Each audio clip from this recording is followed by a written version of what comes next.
Prime Minister Mark Carney is calling his trip to Beijing a new era and the thawing of relations between Canada and China. But after a decade of tensions accentuated by the detention of two Canadian nationals, allegations of political interference, and recent trade disputes, the path forward remains daunting. Now, for more on this, we're joined now by one of those men detained by the Chinese government for nearly 3 years on bogus espionage charges. Michael Kovrig is a senior policy advisor with the International Crisis Group and a former diplomat. Michael, thanks so much for joining us today. Thank you, Miranda, and thank you for again clarifying the charges were bogus. Absolutely. Well, given your experience and everything that you went through while you were detained, Michael, how do you view Carney's trip to Beijing, which, as I mentioned, is really being touted as this step forward in restoring and rebuilding relations between our countries? Sure. Yeah, talking with China is necessary, so I support Prime Minister Carney going. The reality is there are several foreign leaders going to China this year, right? France's Macron just went, South Korea's Lee, and right after Mark Carney, we have Keir Starmer. So we don't want Canada to be left out. Canada has to be part of those diplomatic dialogues. It's a G7 country. If we want our voices and interests and perspectives to be heard and respected, then Mark Carney needs to be in the meetings. And since Xi Jinping isn't traveling very much these days, aside from the occasional APEC summit, if you want to talk to him and get things done in China and solve problems, you have to go to Beijing and you have to talk to President Xi. So talking to China is necessary, but doing it without illusions is essential. Well, that leads me to my next question. I mean, let's talk about sort of the blurred lines between politics and trade when it comes to our relationship with China. I mean, how can our government balance strengthening trade ties, but also addressing security concerns? I mean, are there concerns that this trip could maybe sweep legitimate concerns like political interference allegations under the rug and leave those unresolved? That's exactly the key question. How does Mark Carney balance the stronger economic ties with China without compromising on Canadian values? Put bluntly, that's essentially asking, how does Canada sell more to a country when at the same time its authoritarian government has a largely hostile agenda against Canada and other democracies and often does harmful things to Canadian citizens and residents? Short answer, very carefully with a lot of safeguards. So keeping Canadians safe, protecting their rights, protecting their democratic processes, and ensuring that national security, all of those things have to be red lines in any negotiation. Both sides in Beijing right now, as they sit around the negotiating tables, are going to be setting out the boundaries of what they can accept. The Chinese have red lines as well. Mark Carney has to stay firm on Canada's. Within those boundaries, he has some room to negotiate on areas where mutual interests overlap in order to derive economic benefits that bring jobs and economic growth and prosperity to Canada. But he has to stay firm and recognize that trade with China comes with a lot of complications that make a lot of it not worth the trouble. A big part of the complication today is the tariffs on canola, seafood, and pork that China's put in place as it tries to coerce Canada to let it dump subsidized EVs, steel, and aluminum on the Canadian market. Mark Carney needs to negotiate very carefully on that to make sure that he doesn't hurt one sector in order to save another. So, Michael, do you think that real progress, or some progress at least, can be made here? And what exactly would that look like? Sure, yeah. Progress, I think, is definitely possible. I think some incremental progress probably on the issue of electric vehicles and canola, which is the hardest one to negotiate, and then probably some further progress in other areas that are not as sensitive or that are more negotiable, shall we say. So progress, for example, on selling energy to China, selling other agricultural commodities to China. China is already taking oil through the TMX pipeline, and there's capacity for more. Canada is increasing the capacity to sell liquid natural gas to China.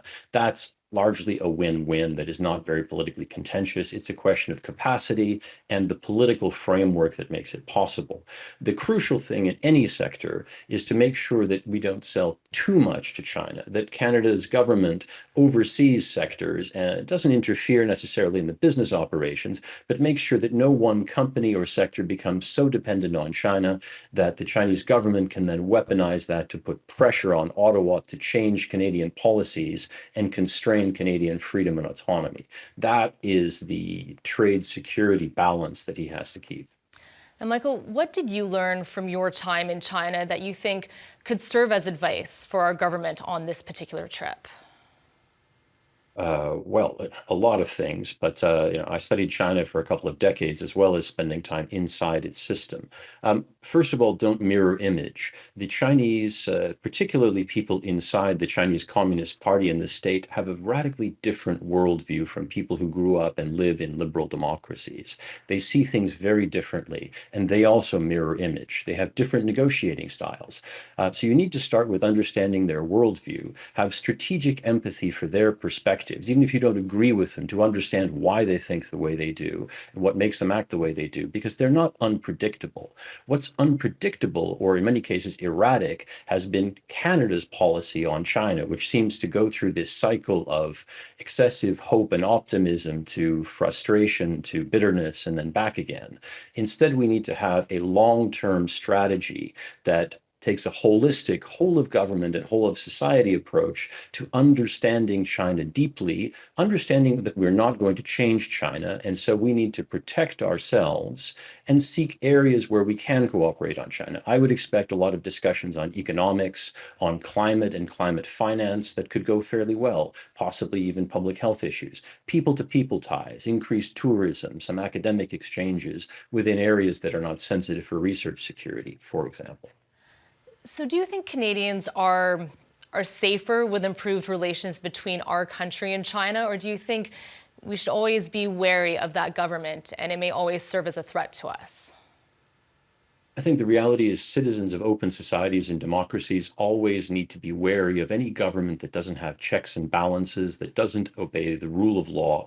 And in China, the Communist Party makes the law. It sees the law as a tool of its own political objectives. So any country that functions like that, you're never going to be entirely safe visiting, and you always have to be extra cautious in dealing with it.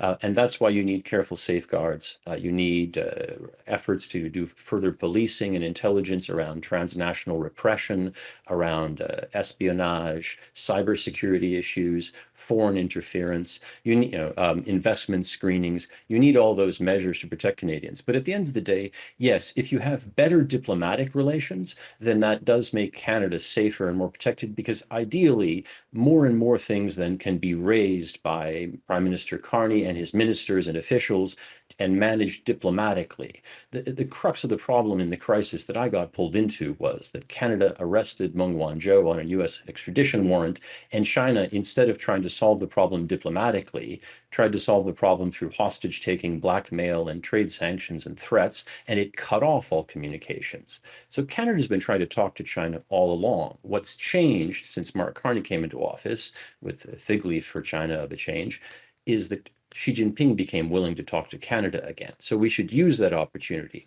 but we should have no illusions that if another crisis happens, once again, the Chinese Communist Party may not pick up the phone. Well, Michael, you got caught up in that system. You were essentially a pawn. How do you view China years on, years later? What is your perspective on that country and that government? I think the critical differentiator that all that Canadians and indeed every citizen who wants to understand China needs to understand is there is China, there are the people of China and the nation of China. And they're as wonderful and diverse as any other nation. Many of them have become Canadian citizens or residents and go back and forth. So the challenge there is simply that it is an extremely large country, right? There are more people living in China today than there were on the entire planet in the 19th century. So that makes any country of that size vast and powerful and complicated to deal with, and it has a lot of complicated interests. That would be normally manageable. The real challenge that makes China unique is its one-party state. It's fundamentally a Leninist, bureaucratic, authoritarian state that has very different ways of functioning, and it has an agenda, and it sees an opportunity, particularly in this decisive decade when the world is in disorder, to put itself in a dominant position and to break up the West, to break up Western alliances like NATO, and to weaken the bonds between Western countries so that it can shape global affairs more. And that's the crux of the challenge that Canadian citizens need to understand, that that agenda is fundamentally hostile if you like to live in a liberal democracy. And so we need to protect ourselves from that and constrain those aspects of the Chinese state, not of the people. And that's the balance that Mark Carney also has to help us strike. Continuing relations with the people of China while limiting and carefully managing relations with the Chinese government. Well, it's such a delicate balance. He really has to tread carefully because speaking about diplomatic relations, I mean, let's look at our neighbors to the south. What do you think some of the risks from this particular trip could be? Because Washington is going to be watching very closely here. Sure. Well, yeah, the challenge, right, is that first of all, Canada cannot trade its way out of security dependence on the United States, right? Replacing US dependence with China dependence would be worse, not better. As challenging and problematic as the US has become under the Trump administration, it still has checks and balances. There are still other centers of power and influence in US society, right? There's business, there's non-governmental organizations. So there's all kinds of other perspectives. In China, everything is controlled, if at the end of the day, by the party state. And it can bring so much more power to bear of China's power than the US government can from the United States. At the same time, Canada is right next to Washington, to use the US, of course. And so Washington can apply much more leverage and pain on Canada than China can if Canadian policy drifts too far out of bounds. And President Trump has demonstrated a pretty strong willingness to do that. So the risk is when Canada says diversification, because Canada does need to diversify its partners, the risk is US President Donald Trump hears betrayal. Imagine if your spouse started talking about wanting to diversify partners. That could be taken the wrong way. And so that relationship needs to simultaneously be managed in a triangular way. We need to build as much as unity as possible in North America and with relatively like-minded states, and then ideally engage with China with a common set of trade principles and rules and norms. That's what the rules-based order was all about. And we need to maintain as much of that as possible by carefully working with the United States and ideally coordinating policies with China, even as it gets more complicated to do so. I think you said it perfectly earlier on, Michael, that the world is just in such disorder these days. There's a lot of broken relationships. So let's see what 2026 brings. Thank you so much for joining us and for your insights today. Your invaluable insights. We very much appreciate them. Thanks very much, Miranda. A pleasure. And that is Michael Kovrig, a senior policy advisor with the International Crisis Group and a former diplomat.